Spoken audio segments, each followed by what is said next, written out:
밑에 있지.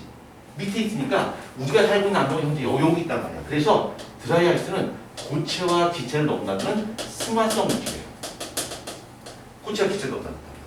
근데 물은 산두점의 압력이 1ገብ보다 작아서 산두점의 압력보다 1겹이 위에 있단 말이야. 그러니까 고체, 기체 다 만날 수 있는 거죠. 물은. 근데 드라이 아이스 CO2 같은 경우는 산두점의 압력이 1겹보다 높기 때문에 얘는 고체, 기체를 넘나드는 승화성 물질이에요. 자, 그 다음에 얘는 이 융해 곡선이 마이너스 기울기를 이렇게 갖고 있기 때문에 여기 얼음이 있는데 여기 얼음이 있다 진짜 얼음이 있는데 얼음에 압력을 가하게 되면 얘는 녹아요. 이렇게 녹는단 말이에요. 그렇죠? 그런데 드라이 아이스는 여기 드라이 아이스가 있는데 이 드라이 아이스에 아무리 압력을 가해도 어때? 녹지 않죠. 왜? 융해 곡선이 플러스 기울기를 가지고 있기 때문에.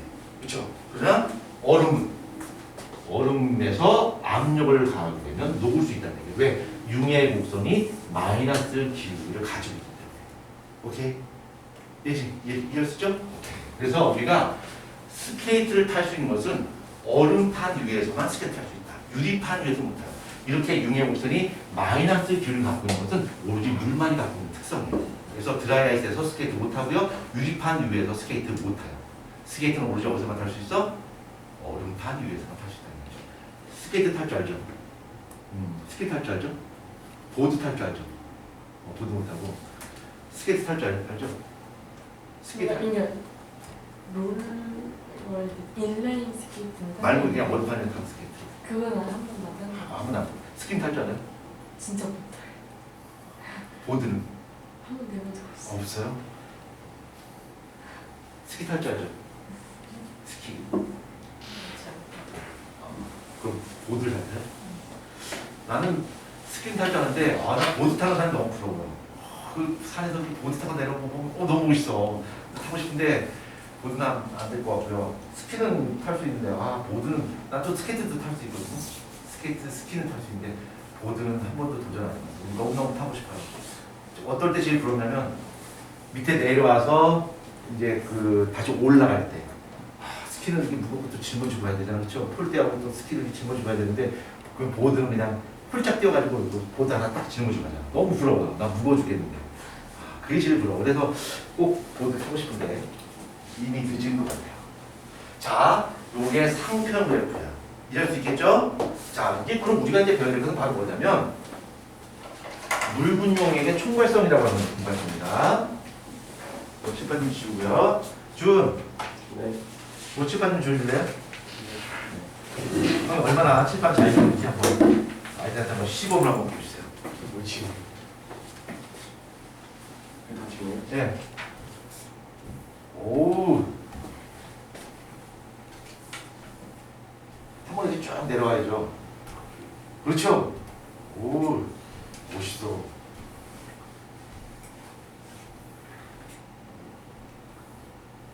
재밌죠? 재밌지 않아요? 오, 특이한 시판 질문 바깥쪽으로. 오. 밀어내는 거. 밀어내는 타법을 쓰시는군요.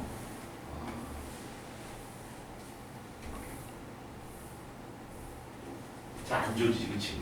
힘들지?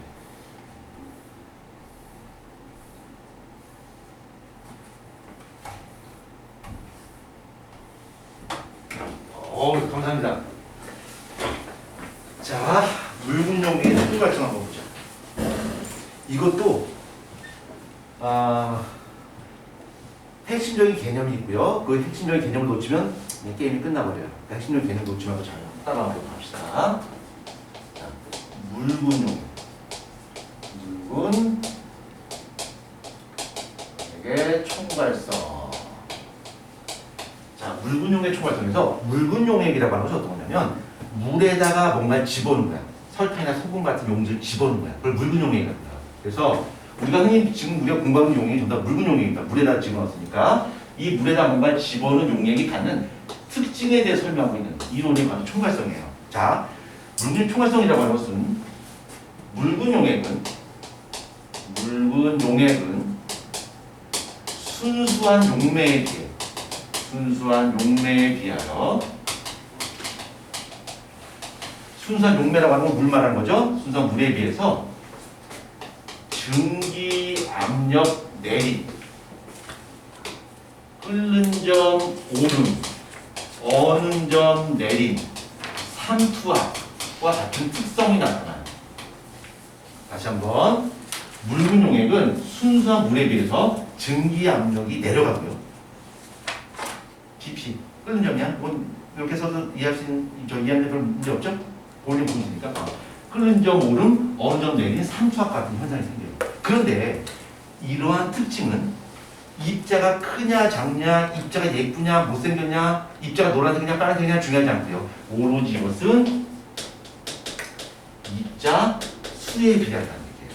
얼마나 많은 알갱이를 집어넣느냐에 따라서 이런 효과가 커질 수도 있고 작아질 수도 있어요. 일단 그건 큰 틀이야. 그건 머릿속에 집어넣으시고, 그 다음에 이 증기압력이 낮아지고 끓는 점이 올라가고 어느 점이 낮아지고 이게 도대체 뭔 뜻이냐?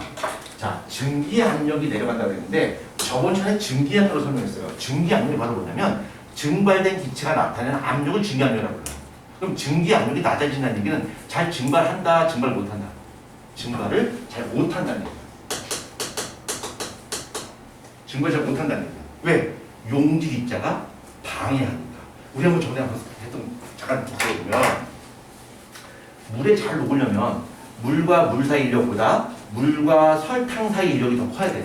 그럼 얘가 증발하려면 물과 설탕 사이 인력을 끊어야 된다고. 그러니까 그렇죠. 물이 증발하려면 물과 물 사이 인력을 끊는 것보다 물과 설탕 사이 인력을 끊는 게 어때? 더 힘들어요. 그러니까 어떻게 증발 잘 한다 못한다. 증발 잘 못한다. 그래서 증기압력이 낮아진다 표현해요. 근데 이것은 입자가 크냐 작냐 중요하잖아요. 입자를 많이 넣냐 적게 집어넣냐. 즉 농도에 따라서 증기압력이 내려가는 농도가 달라진다는 얘기야. 농도에 따라서. 근데 그 농도가 무슨 농도일까? 몰 농도일까? 몰라 농도일까? 몰라 농도.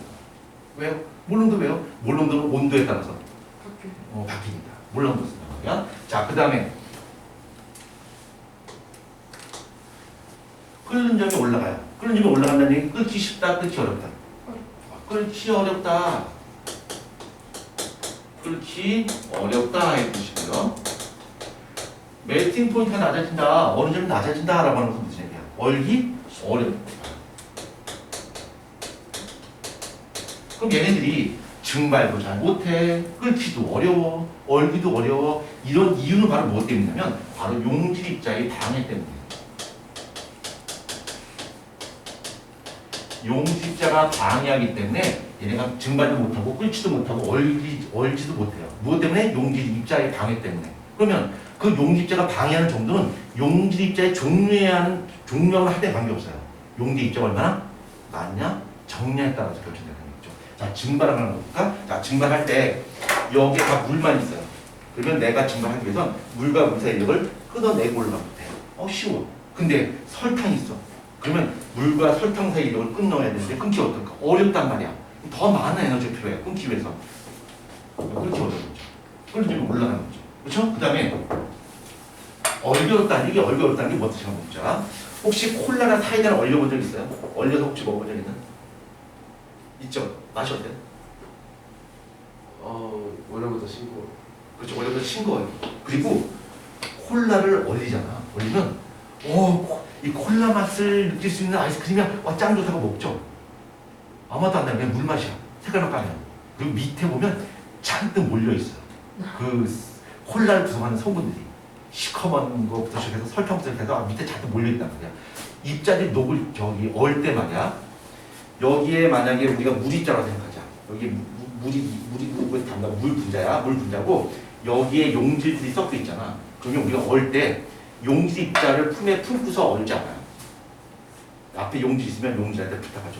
야, 설탕, 우리 얼어야 되거든. 너 자리 좀 비켜줄래? 그런다고. 그럼 알았어 하면서 비켜준다. 비켜주고 물과 물과 붙어서 얼음이 돼요. 그렇지? 그러면 그냥 물끼리 얼어보는 거에 비해서 설탕을 밖으로 전부 다 내보내고 붙어야 되니까 훨씬 얼기 어렵겠죠. 그렇죠? 근데 자꾸 내보내면 이 설탕들이 한 곳에 몰리게 되니까 농도가 어떻게 될까? 점점 진해져요. 그러니까 얼기는 어떻게 될까? 점점 더 어려워진다는 거죠. 그렇죠? 그래서 이게 어렵다 이렇게 볼 수 있어요. 자, 증기압력 내기 한번 보자.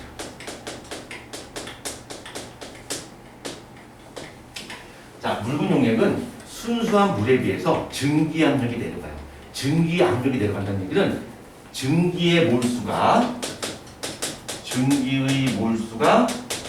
줄어든다는 얘기고요. 증기의 몰수가 줄어든다는 얘기는 잘 증발을 못한다는 얘기예요. 그러면 순수한 물에 비해서 묽은 용액은 증발을 잘 못하고 이거 왜 그럽니까? 누구 때문에? 재훈아, 누구 때문에? 엄마 때문에 이러라 그러지. 아니 엄마 때문 아니야.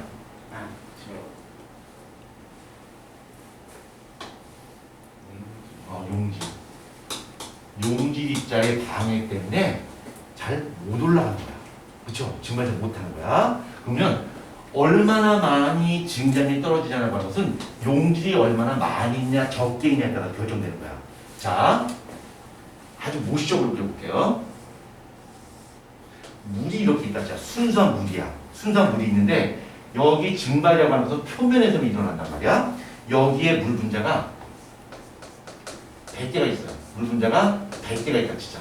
근데 25도씨에서 물 분자 표면의 100개 중에서 이 중에서 20개가 올라간다고 치자. 그럼 증기압력이 20이 되는 거야. 그렇지? 맞죠? 근데 여기다가 설탕이나 소금 같은 비휘발성 용질을 집어넣었어요. 그랬더니 여기에 물이 있고 여기에 용질이 이렇게 있는데 물은 70개가 있고요. 용질은 30개가 있어. 그럼 올라가는 그 증기 압력은 어떻게 될까? 14로 줄어들겠죠. 100개 중에서 20개 올라갔잖아. 그렇죠? 그러니까 70개 중에 몇 개 올라갈까? 14개 올라가겠죠. 그렇죠? 만약에 똑같이 있는데 물과 A가 섞여 있는데 물 50개, A 용질 50개를 집어넣었어요. 그러면 증기는 몇 개가 올라갈까? 10개가 올라가지. 그치? 왜 그러냐면 액체 표면에서 여기 물 분자만 이렇게 있다 치자. 5개가 있다 치자. 5개 있으면 이 중에서 만약에 이렇게 숑 올라가는데 용질 집어넣게 되면 여기에 증발하지 못하는 용질들이 이렇게 옆에 붙어 있잖아.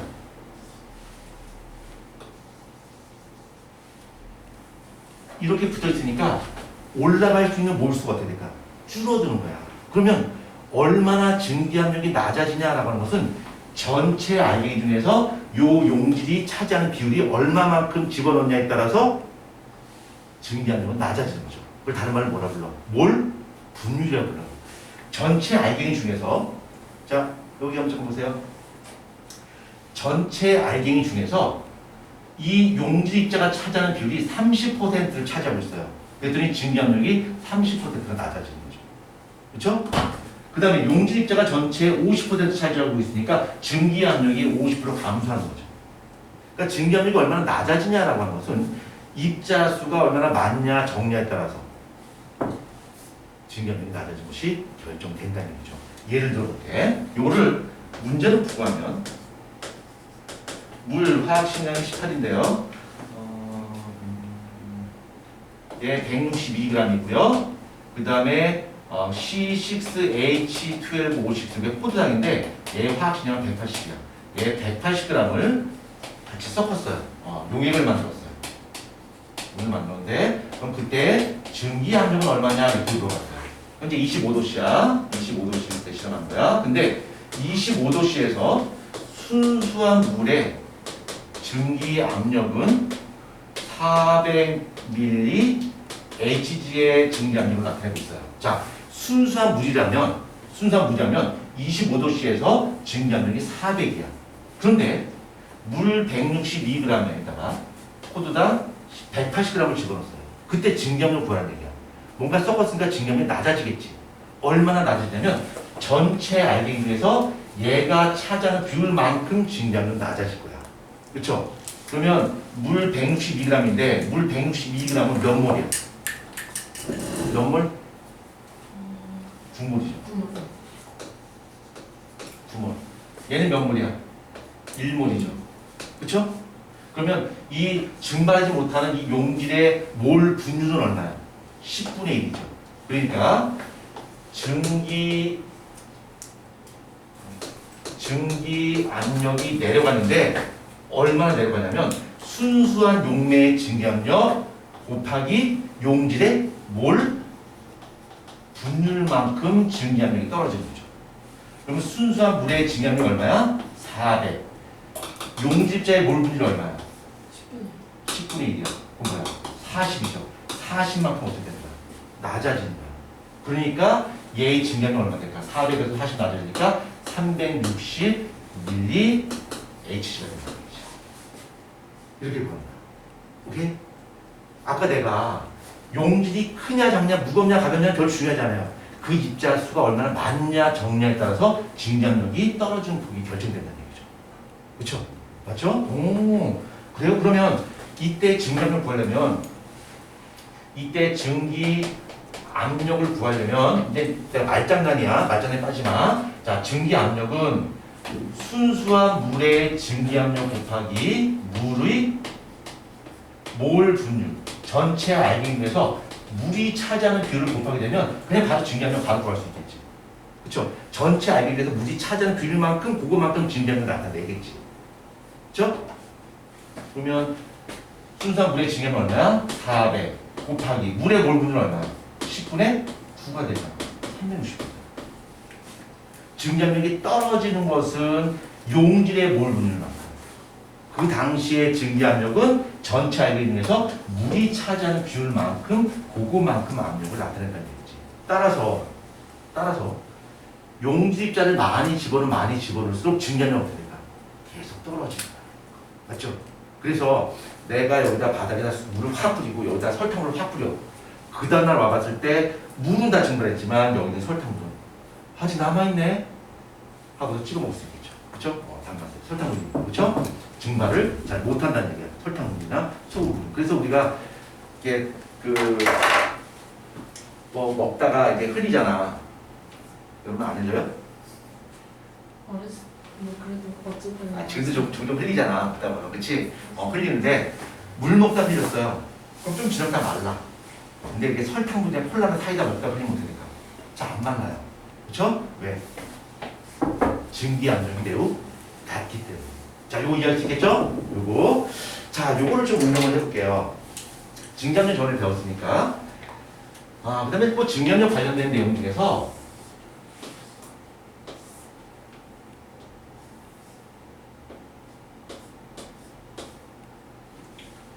이렇게 아니죠. U자로 해야 되는데. U자로 해야 되는데. U자로. 이거는 그냥 간단하게 이론만 설명하면 여러분 다 했기 때문에 뭐 어려움 없이 다 이해할 수 있습니다.